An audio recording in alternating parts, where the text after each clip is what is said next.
primera parada en esta ocasión la hicimos por primera vez en la ciudad de Houston, donde nunca habíamos estado. Lo que nos motivó a ir a esa ciudad este año fue que en los anteriores eventos que habíamos celebrado, pues mucha gente cuando se acercaba a nosotros y yo le preguntaba de dónde habían venido, me decían que habían venido de Houston. Entonces, hablando, por ejemplo, con nuestra hermana Cristina, que está por aquí, que es una de las que coordina todo esto junto con un equipo de hermanos extraordinarios que hacen un trabajo excelente, le dije, mira, si lográramos juntar unas 30 personas en Houston, pues hacemos algo, busquemos un sitio, busquemos, no sé, un hotel, un restaurante, busquemos algo. Y en esas casualidades de la vida, que no son tales casualidades, en uno de los viajes que hicimos a Israel, conocimos a una hermana de Houston, que vive en Houston, y que era o es de una iglesia. Ella habló con la congregación y todos los eventos, jueves, viernes, sábado y domingo, los pudimos llevar en esa iglesia. Se juntaron un poquito más de 30 personas. Tuvimos 2 cenas de más de 500 personas por noche. Luego el sábado y el domingo vimos algo extraordinario que en España, por supuesto, no se ve. No sé si algún día lo veremos. En Europa no se ve ver gente durante horas haciendo fila, haciendo colas para poder entrar a una iglesia. Y la verdad que fue un tiempo extraordinario. La verdad que lo pasamos muy bien. Después de Houston nos fuimos a Las Vegas, donde siempre nos gusta ir, donde nos sentimos muy cómodos. Los hermanos allí son extraordinarios. Además tenemos una congregación, Centro Evangélico Vida Nueva. Tenemos una iglesia en Las Vegas, que fue la primera que se abrió en Estados Unidos, en la ciudad del pecado, ¿no? Y allí tenemos una iglesia alquilada y tenemos reuniones. Y allí también tuvimos unos encuentros realmente preciosos. El lugar donde hacemos las cenas, muy bonito, pero ya se ha quedado pequeño, porque solamente caben 300 personas y ya hay demasiada gente que no pudo llegar ni a una cena ni a la otra. Después nos fuimos a San Francisco, de donde recién hemos venido. También tenemos una iglesia en San Francisco, gracias al Señor, y también tuvimos allí unas reuniones preciosas. Lógicamente hacía frío, el clima completamente diferente aquí, y aquí llegamos, si no recuerdo mal, el mismo día, domingo por la noche. El domingo por la noche llegamos, nos reunimos con mi familia que venía de España, y aquí estaremos Dios mediante hasta el domingo. Me recordaba un matrimonio que está aquí a mi izquierda, que son de la iglesia de Betel, donde estaremos Dios mediante el día viernes por la noche. Ya sería el tercer año consecutivo. Una iglesia que está en Hialeah, si no recuerdo mal, donde siempre nos han atendido estupendamente, pero que cada año que voy siempre hay un pastor diferente. No sé si es que los echan, si no aguantan o no sé qué cosa es, pero el primer año el pastor que había ya se iba a retirar o se iba a ir a otro sitio. El segundo año, cuando llegamos, había un pastor que estaba de una forma interina, no estaba fijo, y ahora ha llegado un tercer pastor, no sé cuánto les va a durar. Este es el fijo, bueno, vamos a ver. Y no lo conozco, pero estaremos allí Dios mediante el día viernes.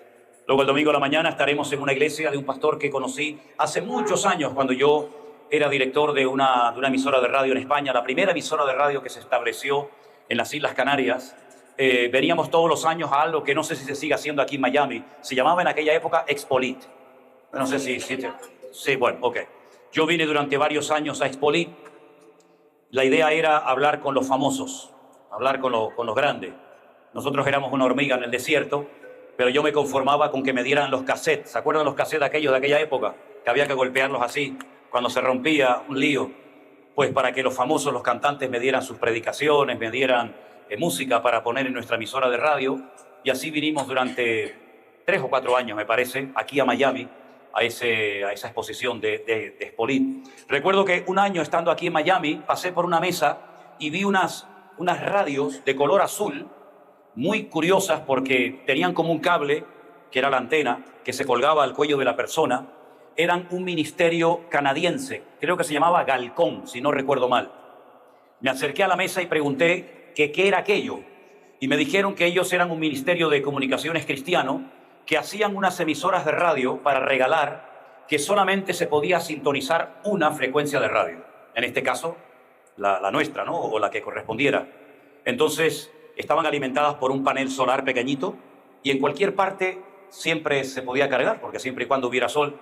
Entonces yo le dije, me gustaría saber qué tengo que hacer para tener esas radios en Canarias, en España, y regalarlas. Y me dijo, le vamos a regalar 1.500, siempre y cuando usted pague el transporte de Estados Unidos a a España. Me pusieron la frecuencia nuestra, que en aquel tiempo era la 106.3 de FM, y cuando esas radios llegaron a España, a Canarias, comenzamos a repartirlas y se armó una revolución que no se imaginan.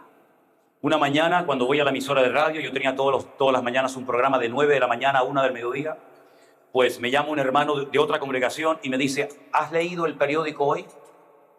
Y le digo, todavía no. Y me dice, antes de que lo leas, te voy a decir algo. Al árbol que se le tiran piedras es al que tiene fruto. Y yo dije, uy, papá, a ver lo que me han hecho. Entonces se veía en la portada, en la página interior, una página entera, y decían, al cielo por la radio. Y se veía un señor que le daba a otro una radio de estas que yo regalaba, y el otro le daba un montón de billetes, y bueno, me llamaron de todo menos bonito. Que yo era bueno, de todo, no voy a decir los calificativos porque, ¿para qué? Cogí el periódico, me fui a la radio no, me fui al periódico donde la muchacha había hecho el editorial. Pregunté, dije, la muchacha que firmó aquí, fulanita de tal, ¿dónde tiene la oficina? Me dice, al fondo a la izquierda. Es como si fuera al baño, ¿no? Ok, al fondo a la izquierda. Toco la puerta. Buenos días, buenos días. ¿En qué puedo atenderle? ¿Usted se llama fulanita de tal? Sí. ¿Usted escribió este artículo? Sí. ¿Usted conoce al señor aquí que critica y lo pone verde, tal José Manuel Sierra? Dice, no, no lo conozco. Digo, ¿y cómo se atreve usted a publicar una sarta de mentiras si no le ha dado a este señor la oportunidad de defenderse? Y me dice, bueno, es que yo tengo una fuente que no puedo revelarle. Le digo, yo no sé qué fuente tiene usted, pero yo soy José Manuel Sierra. La muchacha se puso blanca, yo creo que le entró descomposición de estómago al momento. Me dieron derecho a réplica, pude, entre comillas, defenderme por todo el ataque recibido, y fue algo impresionante porque miles y miles y miles de personas comenzaron a llamar, hicieron de esa emisora pequeñita muy popular, y prácticamente todos los días de una manera u otra estaban hablando de nosotros. Todas esas experiencias las tuve aquí en Miami. Pero una de las experiencias más grandes que tuve un año cuando vine a Expolit es que nos llevaron a otro hotel y dijeron, tienen que ir a ese hotel todos los que son directores de emisoras de radio. Y claro, cuando presentaron a cada uno de los directores de radio, uno decía que tenían 50.000 vatios, otros tenían 200.000 vatios. Y claro, cuando me tocó el turno a mí me dije, bueno, yo tengo un aparatito así chiquitito que se escucha un poquito en la ciudad y vengo de España. El señor que estaba a mi lado me dijo, ¿de España? Yo tuve un sueño en mi país y en ese sueño oí una voz que me decía, se te va a presentar una persona de España, ayúdalo. Y le dije, pues cumpla el sueño, amigo, cumpla. ¿No? Entonces me dice, ¿de dónde viene? Digo, de las Islas Canarias. El hombre cogió el avión junto con su esposa y se fue de Expolit a Canarias. No volvió a su país, no voy a decir de cuál porque si no van a comenzar a especular, ¿no? Se vino a Canarias y vio la emisora de radio que teníamos. Estábamos empezando de una forma muy sencilla, muy humilde. Después, gracias a Dios, fue una emisora mucho más potente, con otras frecuencias. El problema de Canarias son las montañas, entonces teníamos que tener diferentes repetidores. Bueno, un lío. La cuestión es que el hombre, viendo lo que yo tenía, me dice, quiero que vengas a Santiago, quiero que vengas conmigo a mi país y allí te voy... No, ojalá fuera Compostela, no, era otro Santiago. Era otro Santiago. Fui a su país y empezó a hablar por la radio. Le dije a un pastor de España, acompáñame, quiero que vengas conmigo para que veas. Durante una semana, me hicieron entrevistas, preguntas, respuestas, cuánto éramos, cuánto nos éramos, etc. Y al final de la semana, este señor, este director de una emisora de radio de ese país, había levantado un dineral para que pudiéramos comprar transmisores grandes, antenas, torres, etcétera, etcétera. Pero yo me tuve que venir 2 días antes a España. Entonces el director de la emisora me dice, no te preocupes, como se queda un pastor amigo tuyo 2 días más, yo le voy a dar a él la ofrenda y cuando llegue a España te la da. ¿Tú la viste la ofrenda? ¿Tú la viste? Yo tampoco. Se la quedó. Nunca más la volví a ver. Pero el Señor es justo. Y lo que el hombre te quita, Dios te lo restaura por 1000 y por 20.000. Así que toda la gloria sea para Dios. Toda la gloria sea para Dios. Porque yo durante un año, con un grupo de hermanos, me estuve levantando muy temprano a la mañana, aún era de noche, y me iba a una montaña en Tenerife, muy cerca de la ciudad de Santa Cruz, donde vivimos, que se llama el Mirador de los Campitos, y allí se ve toda la ciudad debajo. Y en aquellas horas que ni siquiera había amanecido, yo un día llorando le dije al Señor, Señor, ¿cómo me gustaría poderme meter en todas las casas de la gente para predicarles tu palabra? Y esa oración se la hice al Señor hace muchos años. Y el Señor ha respondido con creces a esa oración, porque Dios conoce nuestros corazones. Y toda la gloria sea para nuestro Dios. Nosotros no terminamos, y lo digo de verdad, no lo digo por quedar bien, porque no somos así, todavía no terminamos de creernos todo lo que el Señor nos está permitiendo ver. Sinceramente. Yo sé que para ustedes es normal vernos, conocer a mis hijas, el nieto, a Elena y esto, pero nosotros cuando hacemos los cultos o cuando los hacíamos a puertas cerradas, por cierto, me gustaría preguntar, ¿cuántos en el año 2020 cuando hacíamos los cultos a puerta cerrada, donde solamente en la plataforma estaba con mi hija Miriam y Elena estaba en la mesa de sonido arriba, cuántos vieron aquellos cultos? Mira qué barbaridad, increíble. Yo les dije más de una ocasión, se lo he dicho, creo que aquí también en Miami lo dije el año pasado, en más de una ocasión yo tuve la tentación mientras predicaba de decir, Señor, ¿para qué voy a seguir predicando? ¿Quién está viendo esto? Porque no veíamos a nadie, teníamos unas camaritas muy sencillas, todo era muy sencillo, muy rudimentario, pero se cumplió y lo digo para la gloria de Dios y eso es una alegría que tiene que contagiarnos a todos, que el que es fiel en lo poco, Dios lo pone sobre mayores cosas. Y lo estamos viendo, cómo el Señor ha recompensado el esfuerzo de aquellos días, de aquellos meses que no sabíamos lo que iba a suceder. Cuando la gente comenzó a llamarnos de todo el mundo, nosotros asustados porque decíamos, ¿cómo nos han encontrado? Unas islas que la mayoría en aquel momento no sabían ni dónde estaban. Nos decían, es que hemos entrado y hemos visto una predicación que se llama el Nuevo Orden Mundial, o perlas del Salmo 37. Y las del Salmo me acordaba, pero yo no me acordaba que en aquel tiempo, hacía 5 o 6 años, había dado un mensaje que lo titulé El Nuevo Orden Mundial. Entonces fui a buscarlo y dije, ay, pues es verdad. No sabía yo que esa predicación estaba allí. Damos gracias al Señor, porque de aquella pequeña isla tan insignificante, que algunos todavía ni siquiera saben dónde se encuentra, pues hermanos queridos, Dios ha sacado bendición y palabra para miles y miles de personas, y hasta el día de hoy estamos viendo que la onda expansiva del poder de Dios se sigue extendiendo por toda la faz de la tierra. Gloria a Dios. Ay, Loida, si tu papá levantara la cabeza. El papá de Loida fue misionero en las Islas Canarias, un gran hombre de Dios. Yo aprendí mucho con él. Sinceramente les digo, y lo digo para la gloria de Dios, yo estuve 3 años en una escuela bíblica y no aprendí nada, pero escuchando a Fausto Cuervo en aquellas clases que daba de Daniel, del Apocalipsis, del Armagedón, yo aprendí más con él que en los 3 años que estuve en aquella escuela, sinceramente. Y por eso digo, si tu papá levantara la cabeza y viera todo lo que ha salido de las Islas Canarias para bendecir al mundo, qué tremendo, gloria a Dios. ¿Tu papá fue misionero en las Islas Canarias en qué año? Desde el año 68 hasta 1990, fíjate tú. Su papá fue misionero en Fuerteventura, en Las Palmas de Gran Canaria, y no vio todo esto. Pero saben una cosa, queridos hermanos, todo lo que el Señor nos está permitiendo ver y disfrutar nos compromete. Esto es una tremenda bendición, pero también es una tremenda responsabilidad. Porque hay mucha gente que nos observa, mucha gente que nos analiza, que nos estudia, cómo viene vestido, qué coche tiene, dónde vive, cómo se viste, etcétera, etcétera, ¿verdad? Y yo entiendo que la gente pues quiere analizar nuestro estilo de vida, cómo vivimos, cómo somos. ¿Sabe una cosa? Somos exactamente los mismos de hace 40 años, cuando comenzamos a predicar el Evangelio. Porque nosotros no estamos haciendo nada. El que está haciendo la obra y el que se lleva la gloria tiene que ser, por supuesto, como no podía ser de otra manera, nuestro Señor Jesucristo. Yo pido un fuerte aplauso para Él, porque Él es el único digno de alabanza. Aleluya. Gracias, Señor Jesús. Lo que nos duele mucho y lo lamentamos es que no podemos estar con todos ustedes todo el tiempo que nos gustaría.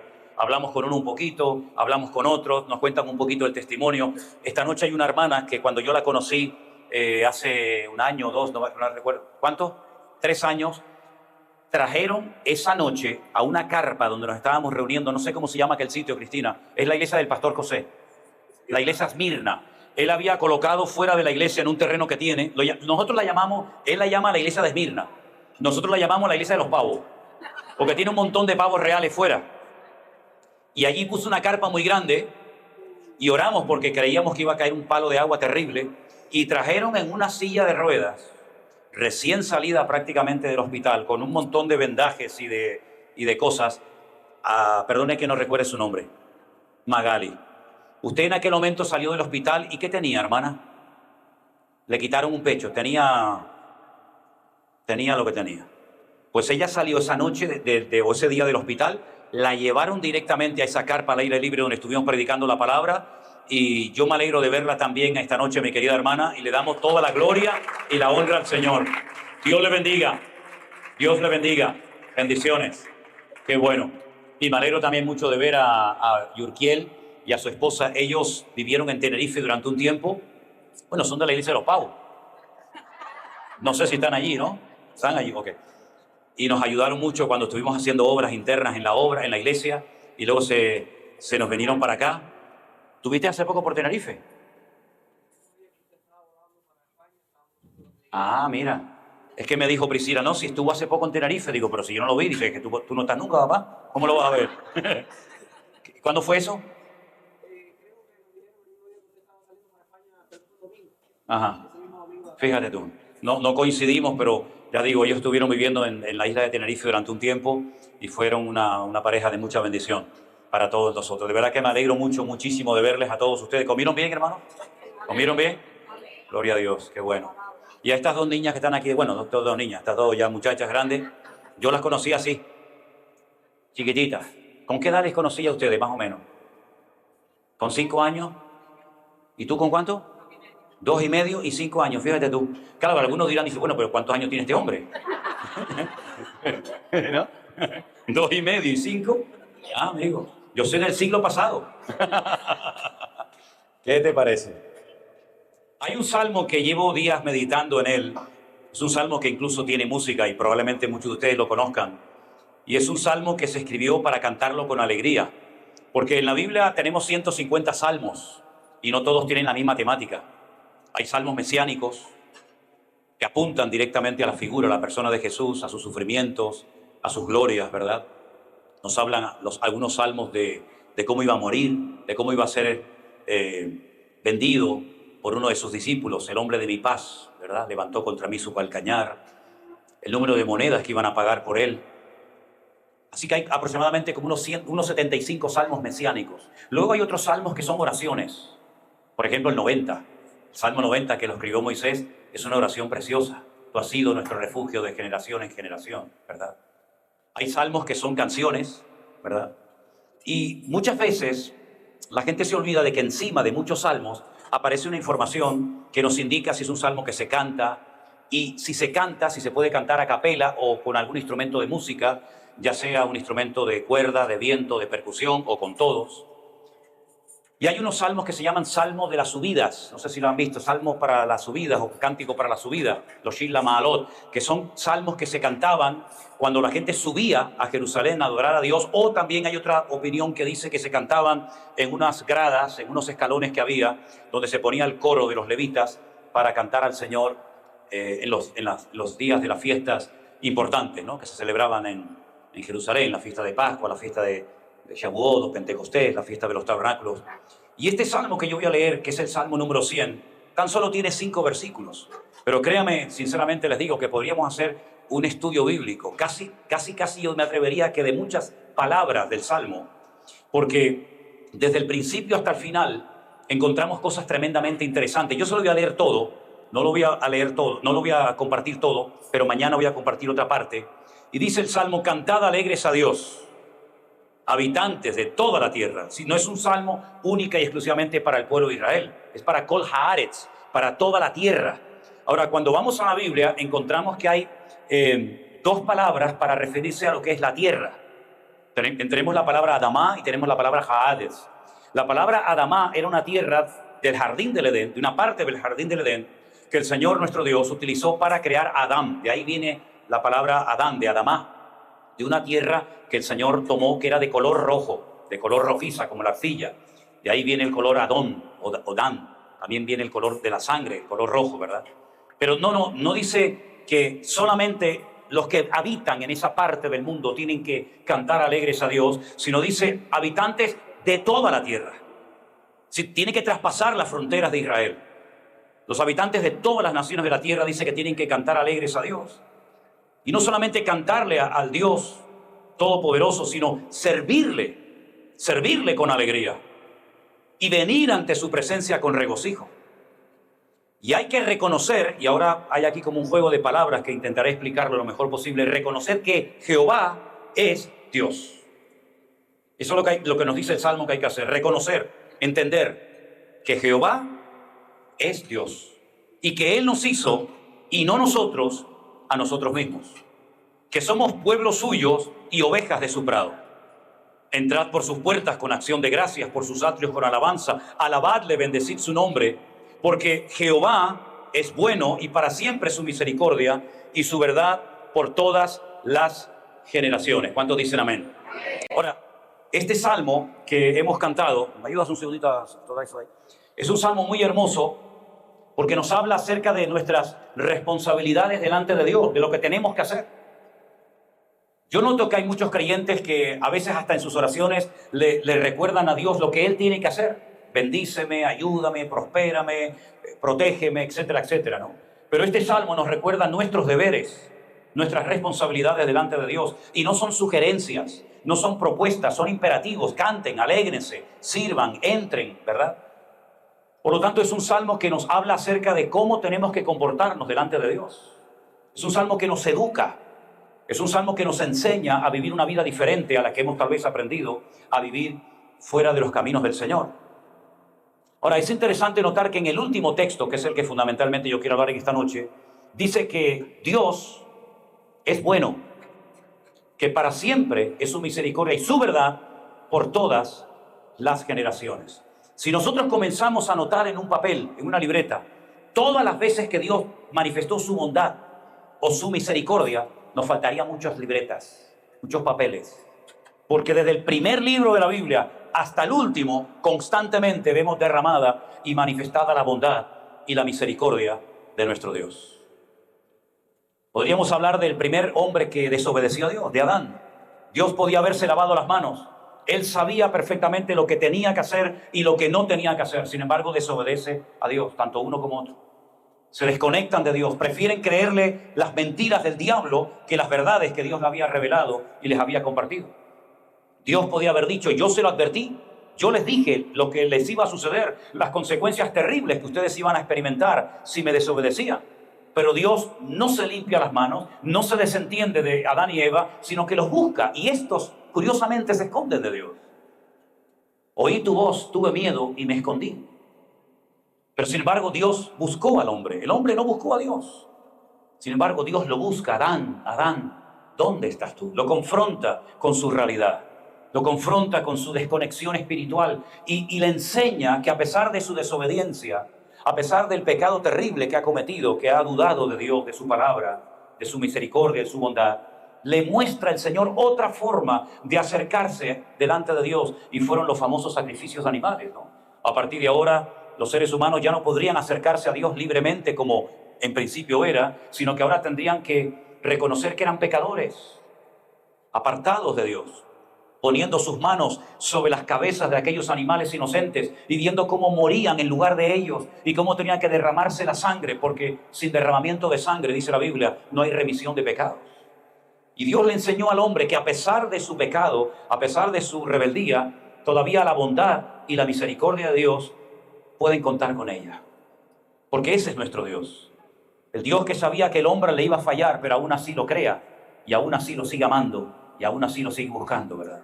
Y podemos ver a lo largo de toda la Biblia, podríamos hablar días, semanas, meses y probablemente hasta años, personaje tras personaje, cómo Dios fue derramando su bondad y su misericordia, no solamente con personas, sino a veces con toda la nación de Israel. ¿Cuántas veces Israel desobedeció a Dios, verdad? ¿Cuántas veces se apartaban de sus caminos? ¿Cuántas veces incluso hablaban de apedrear y matar a pedradas a Moisés, Aarón y volverse incluso a Egipto, echando de menos la esclavitud y las comidas que le daba el faraón? Sin embargo, Dios volvía otra vez a mostrar su bondad. Otra vez Dios los salvaba, otra vez el Señor los perdonaba y otra vez la misericordia de Dios se daba a conocer. Estoy leyendo el libro de los jueces, como he dicho en estos días en algunos mensajes, y es increíble, son 200 años de historia de caídas y levantadas, ahora pecamos, nos humillamos, pedimos perdón, Dios te restaura, Dios te liberta, Dios te bendice, vuelven otra vez a caer y otra vez, 200 años uno detrás de otro. Pero la bondad de Dios, la misericordia de Dios siempre manifestándose a su pueblo. ¿Qué me dicen ustedes de David? Un hombre que fue el hombre más cerca del corazón de Dios, que le falla a Dios, peca contra Dios, pero Dios lo restaura, Dios lo perdona, Dios lo limpia y lo vuelve otra vez a poner en primera línea. Y lo ama, lo respalda, lo bendice, de tal manera que incluso siglos después de su muerte, el Señor confrontaba a algunos reyes de Israel y decía: no te destruyo, o no te mando este juicio, o no te borro de la faz de la tierra, por amor a mi siervo David, ¿verdad? Porque él se arrepintió de verdad. Y cuando hay un arrepentimiento genuino, Dios siempre perdona. Amén, hermanos. Y podríamos ver, por ejemplo, incluso en algunos discípulos del Señor Jesucristo, la bondad y la misericordia del Señor después de haberle seguido durante varios años. ¿Se acuerdan ustedes aquel discípulo que le dijo al Señor: aunque todos estos te nieguen, aunque todos te abandonen, tú cuenta conmigo, yo nunca te abandonaré? Grave error, menospreciar a los demás y creerte sabio en tu propia opinión. Grave error, pensar que los demás van a fallarle a Dios, pero tú no. Grave error, considerarte superior a los demás. Segundo error, cuando fue al jardín del Getsemaní, dice la Biblia que vinieron a prender al Señor y saca una espada para defender con armas carnales al Señor, al Maestro, al Rey de Reyes y al Señor de los Señores, ¿verdad? Tercer error, siga al Señor Jesucristo de lejos. Jamás se te ocurra seguir al Señor Jesús de lejos, porque serás tan vulnerable como Pedro o como cualquier otro personaje de la Biblia. Cuarto error, calentarse en fuego ajeno. Dice la Biblia que se calentó en un fuego que habían hecho allí los romanos. Y entonces todos sabemos el resto de la historia. Pero cuando el Señor Jesucristo resucita y se aparece a María Magdalena y le dice: dile a mis discípulos y a Pedro que vayan a Galilea, que allí me encontraré con ellos. En otras palabras, le vuelve a dar otra oportunidad a Pedro, ¿verdad? Y es cuando lo restaura preguntándole en varias ocasiones: Pedro, ¿tú me amas? Pedro, ¿tú me amas? Y así podríamos hablar horas y horas de distintos personajes. Y vemos que la bondad y la misericordia del Señor es real. Pero no solamente su bondad y su misericordia, sino dice que su verdad permanece, se traspasa en el tiempo y en el espacio de generación en generación. La verdad de Dios, las verdades de Dios no caducan, no son negociables, no cambian. La verdad de Dios se reveló en la persona de Jesús, cuando Él dijo: yo soy el camino y la verdad y la vida, y nadie va al Padre sino solamente a través de mí. Y esas verdades que Dios reveló a lo largo de la historia, de una forma progresiva a lo largo de la historia por medio de los profetas, ¿verdad? Esa verdad se puede experimentar y se debe de experimentar. Y el Señor Jesucristo dice: y conoceréis la verdad, y la verdad os hará libres. Y esa verdad no solamente se puede conocer, sino que cambia la vida, transforma los corazones, y esa verdad trae paz a nuestros corazones. Ahora, la palabra que aparece aquí en el versículo 5 para la palabra verdad, como dice su verdad, es emunató, pero realmente la palabra verdad en hebreo es la palabra emet. Y la palabra emet en hebreo tiene 3 letras, se forma con la primera, con la última y con la del centro. Es como si fuera una especie de trípode. La primera, la última y la letra central, la letra del medio, es con la que se forma la palabra emet, que es verdad.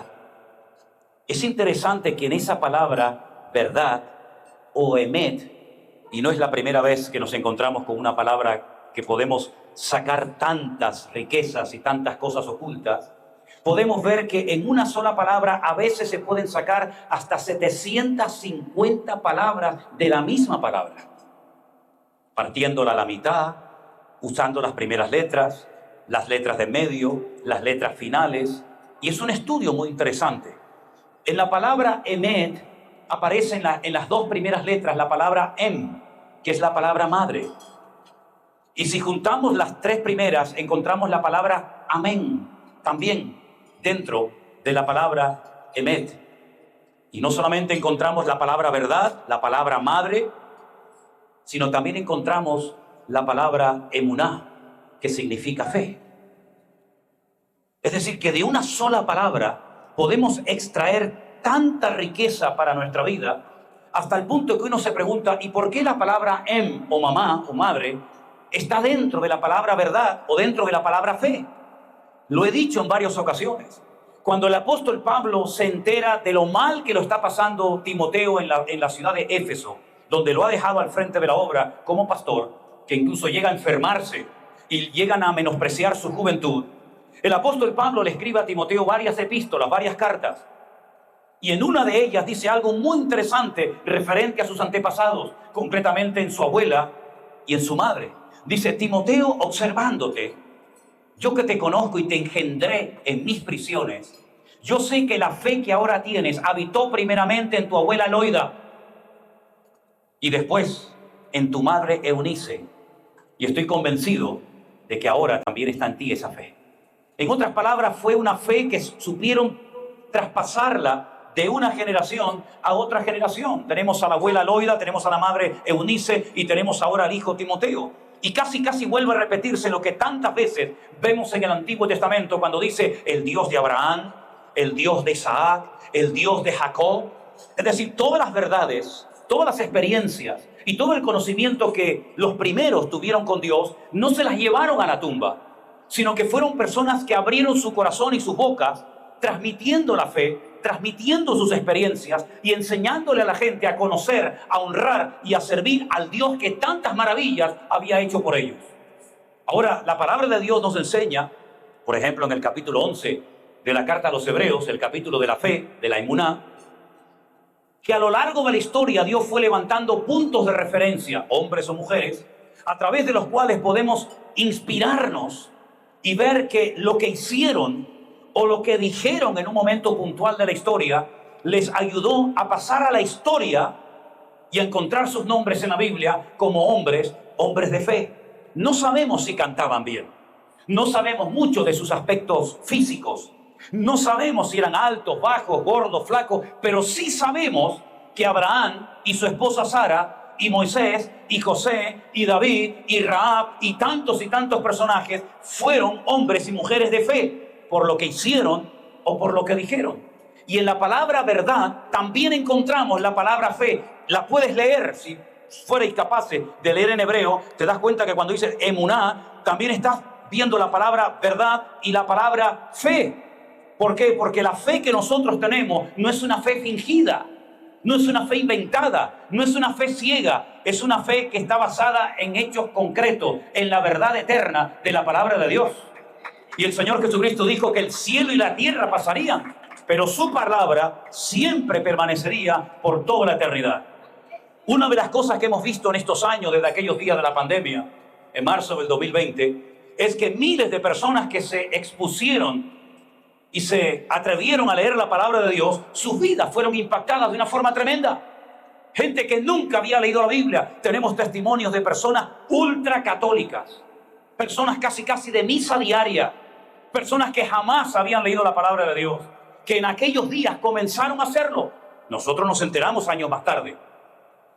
Y cayeron de rodillas, solas en sus hogares, clamando por misericordia y perdón al Señor, por haber creído y practicado un montón de cosas que no eran bíblicas, pero que las ignoraban porque nunca habían leído la palabra de Dios.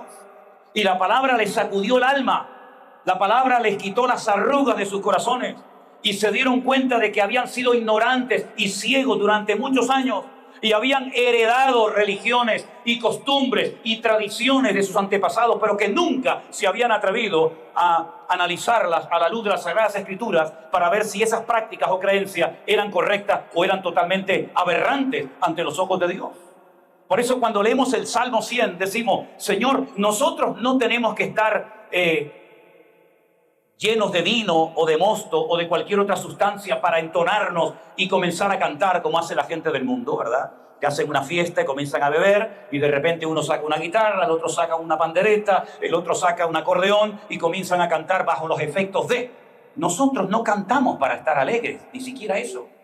Nosotros ya cantamos porque estamos alegres, porque el Señor ha cambiado nuestro lamento en baile. ¿Cuántos dicen amén? ¡Aleluya! ¡Gloria a Dios!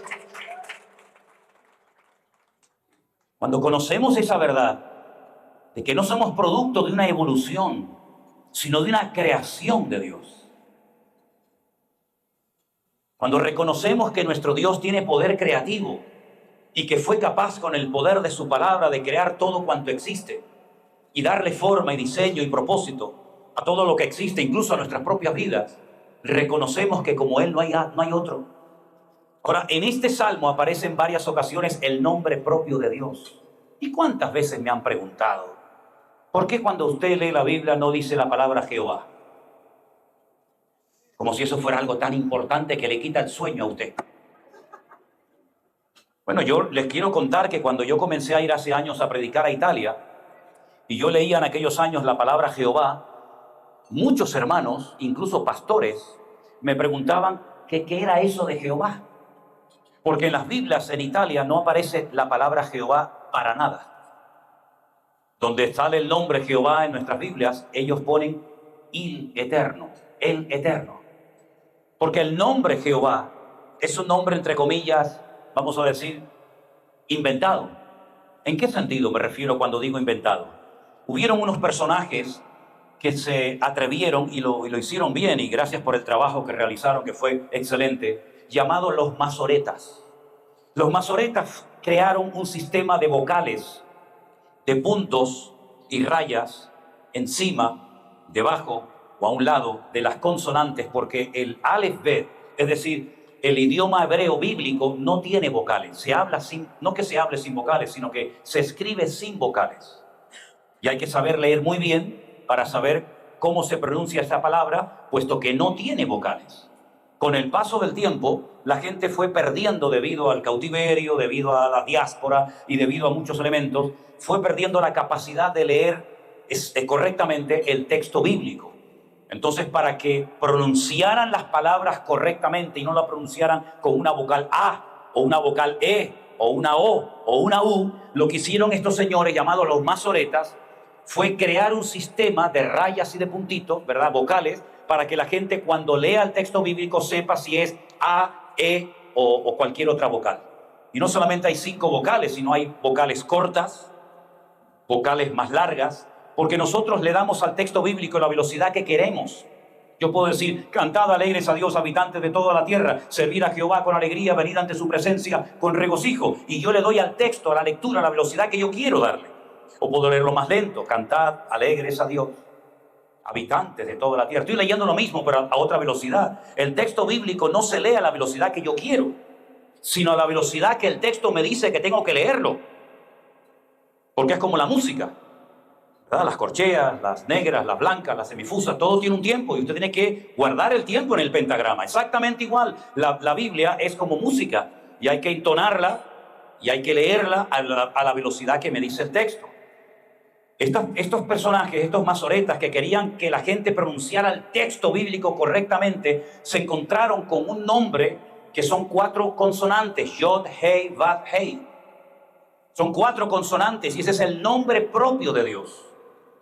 Hay nombres que se dirigen a Dios, pero Dios no se llama así. Dios no se llama Adonai, Dios no se llama Elohim, sino que Dios tiene un nombre propio. ¿Cómo pronunciar ese nombre? ¿Dónde pusieron las vocales, los puntos o las rayas, los masoretas, para que la gente supiera leer correctamente el texto? Lo hicieron de una forma incorrecta, para que la gente cuando se encontrara con ese nombre lo leyera mal. ¿Y por qué? Porque no querían que la gente lo leyera bien. Porque los judíos son tremendamente respetuosos con el nombre sagrado de Dios. El Shem HaMeforash o el Tetragramatón. Entonces, como ellos tienen prohibido leer el nombre de Dios, la pregunta obvia es, ¿y cuando ellos van a un texto donde sale el nombre de Dios, cómo lo pronuncian? Porque ellos saben cómo se pronuncia, pero no lo pronuncian como es. ¿Cómo hacen ellos? Dicen Hashem. En hebreo solamente hay un artículo que es siempre Ha, que es para el masculino, para el femenino, para el singular o para el plural. Entonces le ponen el artículo Hashem. Shem significa nombre, el nombre. No dirían Jehová es mi pastor, sino dirían el nombre es mi pastor. Para que me entiendan, ¿de acuerdo? No dirían servid a Jehová, sino dirían servid al nombre con alegría. Esa es la forma como ellos lo dicen. De hecho, ni siquiera dicen gloria a Dios, sino dicen Baruch Hashem, bendito el nombre, ¿de acuerdo? Entonces, cuando Casidoro de Reina, que fue el cura español que se encontró con el texto hebreo y había que traducirlo al castellano antiguo, ahora, ¿cómo lo pronunciamos? ¿Cómo lo ponemos? Si usted cogiera una Biblia católica, que por cierto las versiones católicas son muy buenas, lo único malo de las Biblias católicas es que en el Concilio de Trento, en 1500 y pico, le añadieron 7 libros más. No es que los protestantes quitaron libros de la Biblia, no fue al revés. Ellos le metieron 7 libros más. Libros de historia, al fin y al cabo. Ustedes van a encontrarse en las Biblias católicas, versión, ya digo, Nácar Colunga, que pone el nombre Yahvé. En nuestras Biblias, versión generalmente Casidoro de Reina, Cipriano de Valera, aparece el nombre Jehová. En la Biblia de las Américas ni siquiera pone Jehová o Yahvé, sino pone el Señor, ¿verdad? Y como dije antes, en Italia dicen el Eterno. Con esas 4 letras forman el verbo liyot, que es el verbo ser. En hebreo, cuando usted lee el nombre de Dios, usted está viendo el verbo ser delante de sus narices, pero solamente lo puede ver en 2 tiempos verbales, o en pasado o en futuro, pero no lo puede ver en presente, porque el verbo ser no se conjuga en tiempo presente. Es decir, yo no puedo decir yo soy José Manuel. En español, si usted le quita el verbo, le quita, digamos, la explicación a la frase, ¿verdad? Juan corrió mucho. ¿Qué hizo Juan? Mucho. ¿Pero mucho qué? ¿Comió, cantó, bailó, saltó? ¿Qué pasó? El verbo es lo que le da sentido a la frase. En hebreo, cuando usted habla en tiempo presente, no necesita utilizar el verbo ser. ¿Por qué? Porque el presente es continuamente cambiante. Si yo digo, buenas tardes, hermanos, ¿ya pasó? Ya no es presente, ya es pasado. Lo acabo de decir, pero ya pasó. Si yo agarro el pañuelo y digo, me voy a secar la frente, ya es una acción que forma parte del pasado. Si Dios dice yo soy, cuando termina de pronunciar el yo soy, ya fue. Como en Dios no hay sombra de variación, Él es un presente continuo, Él no cambia, Él no se inmuta, Él no se deja influenciar por el tiempo, por la climatología, por las emociones, por los sentimientos. Cuando el Señor se le presenta a Moisés en el desierto y lo comisiona para volver a ir a Egipto, a sacar a su pueblo, Moisés tiene una gran duda, una gran batalla interior. Y le dicen, primeramente, yo no me siento capacitado. En segundo lugar, tengo problemas a la hora de expresarme. En tercer lugar, cuando vaya a Egipto, hay tantos dioses y tantos ídolos que cuando llegue allí, lo primero que me van a preguntar, porque era lo normal, es ¿qué Dios te habló? ¿Qué Dios se te manifestó? ¿Cómo se llama tu Dios? ¿Y qué le digo? Porque incluso Faraón se considera un Dios. Y entonces le dice el Señor a Moisés, en nuestra versión, dile que yo soy, te manda. Pero si usted acaba de decir que no se puede decir yo soy, entonces Dios no lo dijo eso. Efectivamente, Dios no lo dijo eso. ¿Qué es lo que ocurre con nuestras Biblias? Nosotros no tenemos traducciones exactas de la Biblia. Tenemos adaptaciones de palabras, de expresiones y de textos que a veces ni siquiera esa palabra existe en castellano. Yo seré el que seré. ¿Qué significa eso? Parece que nada, pero eso sería más acertado haberlo traducido al castellano que haber puesto yo soy el que soy, porque decir yo soy en hebreo no se dice. Yo puedo decir yo fui o yo seré, pero yo soy no existe. Ahora bien, la verdad de Dios es inmutable. La verdad de Dios, como dije antes, no caduca y no se adapta a nuestra generación. Ustedes se dan cuenta de que las modas van y vienen, ¿verdad? Sin embargo, la palabra de Dios que leía Moisés es exactamente igual que la que nosotros podemos leer en el día de hoy. El evangelio que predicaba Pablo y el que predicó Pedro en el día de Pentecostés es exactamente el mismo evangelio, con los mismos pilares, con las mismas exigencias, con los mismos privilegios y responsabilidades que hace 2000 años. Porque la verdad de Dios es permanente, no caduca. Para que nos demos cuenta realmente la profundidad de las verdades de Dios, tenemos que analizar y conocer la persona del Señor Jesucristo. Cuando el Señor Jesucristo, que es el verbo, lo que le da sentido a la frase, lo que le da sentido a la vida, el verbo se humana, el verbo se encarna, la palabra se encarna y habita entre nosotros y vemos su gloria como del unigénito del Padre. Cuando Él habla, está hablando la palabra encarnada, la palabra humanada. Ahora, Dios le dio al hombre muchas capacidades parecidas o similares a las del mismo Dios. Dios le ha dado la capacidad al hombre de pensar, de hablar, de razonar, de tomar decisiones, de hacer justicia, de compartir grandes verdades, La Biblia dice en Isaías que somos guardadores de verdades eternas.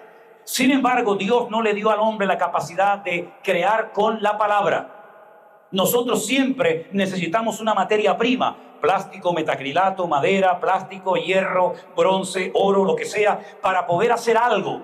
Pero Dios no necesita de nada para crear algo, porque el poder de Dios no está en lo que usa, sino está en lo que habla. Y cada vez que Dios habla, se materializa, se cristaliza su palabra. Cuando Cristo vino a este mundo, que era la palabra pronunciada por Dios en el Antiguo Testamento, dice que cuando Él hablaba, los corazones de sus discípulos ardían. Y cuando Él le dijo a sus discípulos: si ustedes también se quieren marchar, aprovechen y váyanse ahora, uno de sus discípulos dijo: Señor, ¿a dónde iremos si solamente tú tienes palabras de vida eterna? ¿Cuántos dicen amén? Ha sido la palabra de Dios la que nos ha cautivado. Ha sido la palabra de Dios la que ha atrapado nuestro corazón y nos ha llevado a su presencia. Y reconocemos que mis verdades no eran tan verdades como yo pensaba. Que la única verdad que existe no es la tuya ni la mía, sino la de nuestro Dios eterno, que pasará todo, pero su palabra y su verdad permanece de generación en generación. ¿Cuántos dicen amén? Aleluya. Ahora, con este tema de las prohibiciones bíblicas o de los nos de Dios en la Biblia, como dije el otro día, tenemos también que saber que hay dos formas en hebreo de decir no. Hay una forma tajante, categórica, es el no hoy, el no mañana y el no de siempre, que es lo. Lo. Y hay otro no que es al, pero no con la letra alef, sino con la letra ain. Porque si fuera con la letra alef diríamos él, que es Dios. ¿Cuál es la diferencia cuando Dios dice al, que significa no, o Dios dice lo, que significa no? Porque hay dos no en hebreo. Por una sencilla razón. Porque hay cosas que Dios dice ahora no, y te las digo ahora y para siempre. No matarás. ¿Y el año que viene? No, no matarás. ¿No cometerás adulterio? ¿Nunca? No. ¿Ni una vez? No. Es no. Pero hay otras veces que Dios dice no. Pero a lo mejor ese no mañana te digo que sí. Y hay que saber interpretar el no de Dios y el silencio de Dios. Porque hay tres formas de responderle a una persona: con un sí, con un no o con un silencio. Y ahí hay que tener la suficiente madurez y discernimiento espiritual para saber interpretar si ese silencio de Dios es un sí o es un no. Y ahí entra la madurez y el conocimiento de la Escritura de cada uno de nosotros. Ahora, nosotros no obedecemos a Dios por miedo a no irnos al infierno. Nosotros obedecemos a Dios por amor, no por miedo. Y hay momentos en los que nuestro Dios dice: yo callo, pero no porque no tenga cosas que decir, sino callo por amor. Porque si yo hablara te descubriría y te haría daño. Y nuestro Dios no ha venido para hacernos daño. Nuestro Dios ha venido para darnos vida, y vida en abundancia. Dos tipos de vida: vida en abundancia aquí y ahora, y vida eterna, de tal manera que dice la Biblia que el que cree en Él tiene vida eterna y no vendrá condenación, mas ha pasado inmediatamente de muerte a vida. ¿Cuántos dicen amén? Gloria a Dios, gloria a Dios. Estamos en una época en la que están atacando nuestra fe por todas partes. Están tratando de presionar, si no a nosotros, por lo menos a los más pequeños, haciéndonos creer, ¿verdad?, que hay otros modelos, otras formas, otros estilos, otras maneras, ¿verdad?, y que nuestras creencias, nuestros principios morales, espirituales y bíblicos ya están caducados, que no encajamos en este mundo moderno y que lo mejor que podemos hacer es desaparecer lo antes posible, y es el favor más grande que le podemos hacer. Nunca antes la iglesia ha tenido la responsabilidad de pelear por su fe como en estos tiempos. De no doblar las rodillas, de no dejarnos convencer, ni arrastrar, ni contaminar por la corriente de este mundo. Yo lo dije en cierta ocasión y quiero repetirlo en esta noche para que todos lo sepan, que cuando Dios nos creó, porque dice la Biblia que Él nos hizo, Él nos creó y no nosotros a nosotros mismos. Cuando Él nos creó, tanto hombres como mujeres, varones como mujeres, nos creó con su ADN en nosotros, nos creó con su nombre en nosotros. ¿verdad? No solamente Adán tenía un nombre propio, como Dios tiene un nombre propio, y como todos tenemos un nombre propio. Pueden decir pastor, amigo, mi marido, pero esos no son nuestros nombres. Todos tenemos un nombre propio que nos identifica, que nos caracteriza, y el nombre es lo que nos habla de la esencia de esa cosa, de esa ciudad, de esa persona, etcétera, etcétera. Por eso uno de los trabajos primeros del hombre fue ponerle nombre a los animales, descubrir la esencia del animal antes de su comportamiento agresivo. Y cuando le puso ese nombre lo marcó para el resto de su vida, ¿verdad? Y por eso hay momentos en los que Dios le cambiaba el nombre a ciertos y determinados personajes de la Biblia, porque lo que Dios quería hacer en ellos no coincidía con la esencia del nombre que le habían puesto, con el código genético espiritual de la persona, ¿verdad? Y es interesante notar cómo cuando Dios creó al hombre, metió su nombre en la palabra hombre y en la palabra mujer. Y lo expliqué de una forma creo que muy sencilla, fácil de entender, para que todos sepan que cuando cogemos la primera letra de la palabra Ish, hombre, o la última de Isha, que es mujer, formamos el nombre de Dios. Yod, Hei, Yah. Pero cuando sacamos esas dos letras del nombre hombre o mujer, Ish y Shah, se nos queda fuego y destrucción. Si usted quiere juntar dos del mismo sexo, Dios no aparece por ningún lado. No se puede hacer la combinación. Yod, Hei. Solamente en lo que Dios ha establecido, solamente en lo que Dios ha creado y ha hecho y ha puesto su bendición. Pero cuando sacamos a Dios de eso tan hermoso que llamamos familia, ¿verdad? Nos quedamos vacíos, sin protección alguna, y somos tan vulnerables como cualquiera. Por eso, mis queridos hermanos, mi llamado en esta noche para todos y cada uno de ustedes: cuiden de sus familias. Esposas, cuiden de sus maridos. Maridos, cuiden de sus esposas y ámenlas como Cristo amó a la iglesia. También lo decía el otro día, como Cristo amó a la iglesia. Es el listón, es el nivel que nos pone el Señor a los que estamos casados. No como Abraham amó a Sara, que le pidió que mintiera. No como Salomón, que tenía un montón y no sabía ni cómo se llamaban. O no como David, ¿verdad? Sino como Cristo amó a la iglesia. Esa es la forma como el Señor nos pide a cada uno que cuidemos de nuestra familia. Y no les cuento de nuestros hijos, que es nuestro tesoro más grande en la vida. Porque si ganamos el mundo entero y perdemos a nuestros hijos, ¿cómo nos quitaríamos esa espina del corazón? El anhelo de tu corazón tiene que ser ver a tus hijos convertidos, y si no sirviendo en la obra, pero que por lo menos respeten y tengan presente a Dios en sus vidas. Ore por ellos cada día. No importa si se fue su hijo hace muchos años y ya no sabe nada de él. Dios se lo puede traer esta noche. Nunca me olvidaré cuando en un colegio de más de 400 alumnos me llevaron en Colombia, creo que fue el año pasado, a predicar. Yo iba un poco temeroso porque ir a un colegio secular a predicarles la palabra a 400 muchachos, pues podía pasar cualquier cosa. Desde que se rieran hasta que te interrumpieran o te insultaran. Sin embargo, desde el minuto 1 que entré en aquel patio gigantesco, y tengo fotografías de ese culto, hubo un silencio que no se movía ni una mosca en aquel lugar. Y comencé a hablarles y les conté parte de mi testimonio. Y cuando hice un llamado, pues les dije, voy a repetirlo porque creo que no me han entendido bien. Les dije, tomen asiento, gracias. Voy a repetir el llamado, y todos se pusieron de pie, salvo 2 o 3 que había por aquí por la primera fila, y todos por lo menos hicieron la oración.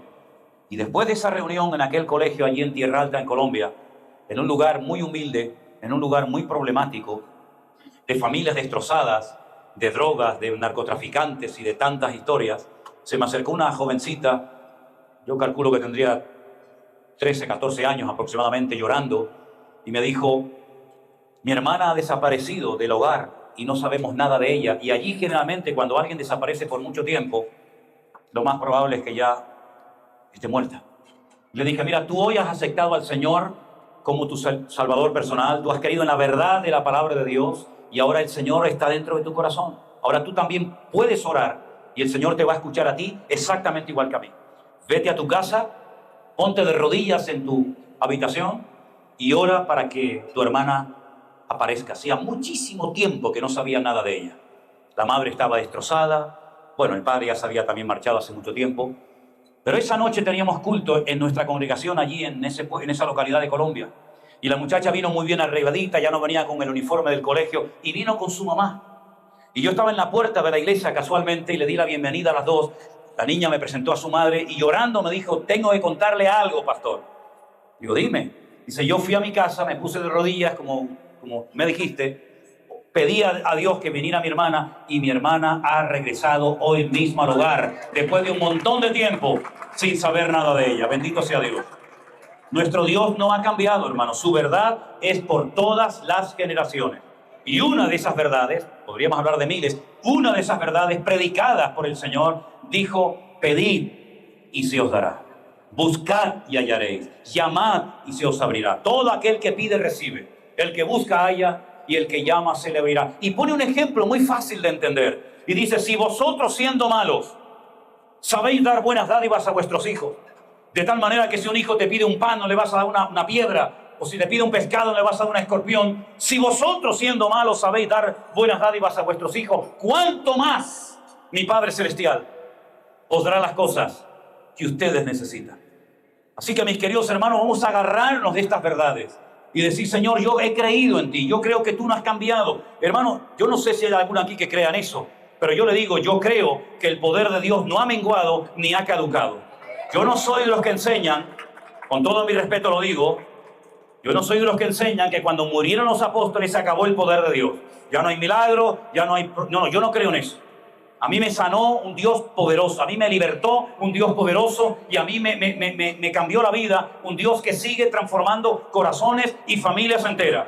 Así que ore por su familia, por sus hijos. ¿Por qué Dios no puede restaurar su matrimonio? ¿Por qué no? Oramos por gente que está a miles de kilómetros de nosotros y oramos por gente que tiene problemas tremendos y luego es incapaz de apropiarse de ese mismo Dios y de esa misma promesa del Señor y de acercarla a su situación particular. Ore hoy mismo para que Dios restaure su matrimonio, para que ese hijo descarriado venga y antes de que nos marchemos el domingo, lo veamos aquí junto a nosotros, alabando también a nuestro Señor Jesucristo. Bendito sea Dios. Ese es nuestro Dios. Comenzamos la reunión esta noche con esa canción que dice, lo importante es no temer, sino mantener la fe. Sin fe es imposible agradar a Dios. El mundo quiere robarnos la fe, el mundo quiere apagar las verdades del Señor. Pero como nunca antes, yo siento en mi corazón que Dios quiere hacer maravillas entre nosotros. Y si somos capaces de creerle a Dios, ya sé que creemos en Dios, de creerle a ese Dios, que lo que Él prometió se cumple, vamos a ver la gloria del Señor. Y yo durante años había leído ese texto bíblico que yo creo que todo creyente más o menos sabe de memoria, que dice, cosas que ojo no vio, ni oído oyó, ni han subido al corazón del hombre, son las que Dios tiene preparadas para aquellos que le aman. Es una promesa que lleva una condición, para aquellos que le aman. Si usted no ama a Dios, esto no es para usted. Usted no lo va a ver. Pero si usted ama a Dios, usted puede llegar a ver a lo largo de su vida cosas que nunca ni siquiera se había imaginado en sus mejores sueños. Y si no, mire un momento a su alrededor, mi querido hermano. ¿Quién hubiera planificado esta reunión hace años atrás? Si ustedes no me conocían a mí de nada, ni yo a ustedes absolutamente de nada, ¿qué es lo que hace que personas, como hemos visto en este viaje que estamos realizando, sean capaces de conducir 8, 9, 10, 15, hasta 20 horas para ir a un culto a escuchar una palabra y volver a conducir a sus hogares otras 20 horas? ¿Quién es el que está moviendo los hilos de todo esto? ¿Una denominación, una iglesia, un hombre? Imposible, mi hermano. Imposible, mi querido hermano. Yo creo que el Señor está produciendo una revolución espiritual porque nosotros le creemos y queremos ver la gloria del Señor en nuestros tiempos. Aleluya. Fuertes aplausos a nuestro Dios. Gracias, Señor Jesús. Aleluya. Vamos a orar en este momento, mi querido hermano y amigo. Aleluya. Vamos a orar al Señor. Vamos a poner nuestras necesidades. Suavecito. Si usted quiere ponerse de pie como usted quiera. Yo sé que todos tenemos necesidades aquí. Si no son económicas, son físicas, espirituales. Pero hermanos queridos, cierre sus ojos y vamos a clamar a nuestro Dios. Vamos a pedirle a Dios por su vida, por su hogar, por su necesidad. Que Dios se glorifique en nosotros en este tiempo. La verdad de Dios es inmutable, permanece de generación en generación. Y en esta noche, Señor, con toda nuestra fe y nuestro corazón, nos acercamos delante de ti. Señor, gracias, porque tú eres un Dios todopoderoso que has transformado nuestro lamento en baile y nos ayudas a mantenernos fieles en tus caminos. Aleluya. Gracias, Señor amado. Señor, conoce la necesidad de cada uno de nosotros. Hay gente que necesita un auténtico milagro en su casa. Hay gente que necesita un milagro para poder ver ese hijo transformado, ese hombre que vuelve al hogar, esa situación, esa puerta cerrada que muchos te han dicho, nada va a cambiar, todo va a estar igual. Yo quiero que tú en esta noche le creas a Dios. Yo quiero que tú en esta noche le digas al Señor de antemano, gracias, Señor, gracias. Gracias, Señor.